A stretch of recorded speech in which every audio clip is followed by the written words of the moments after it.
Good morning, જય માતા, જય રામાપીને તમારું સ્વાગત છે આપણા નવા મિની બ્લોગમાં. સવારમાં તૈયાર થઈને આપણે બેસી ગયા નાસ્તો કરવામાં આજે રોટલી, સેવ મમરાનું દૂધ નાસ્તો કરીને આપણે નીકળી ગયા નોકરીએ જવા માટે ને ટણાણ કરતા.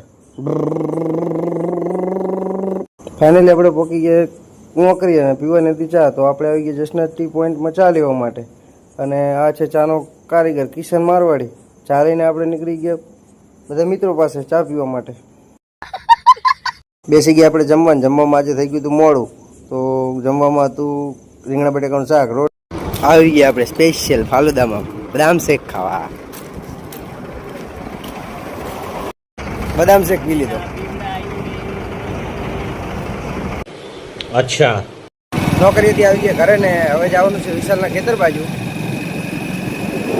ફાઇનલી આપણે વિશાલના ખેતર પહોંચી ગયા છીએ અને આ છે આપણા સરપંચ.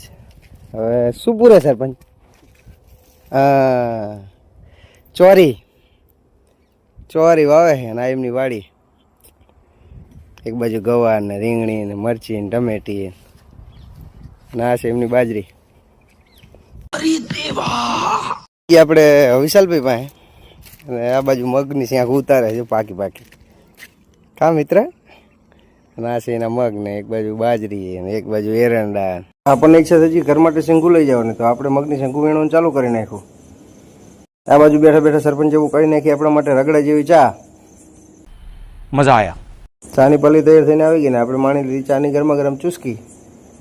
આવીને આપણે આવી ગયા ગણપત દાદાના દર્શન કરવા.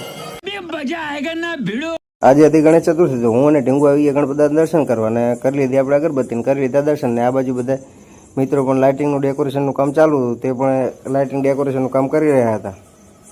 આપણે કરી લીધી ગણપત દાદાની પ્રાર્થના. ગણપત દાદા બધાને સુખ શાંતિ અને સમૃદ્ધિ આપે. આજના બ્લોગ માટે આટલું જ. જય ગણપત દાદા.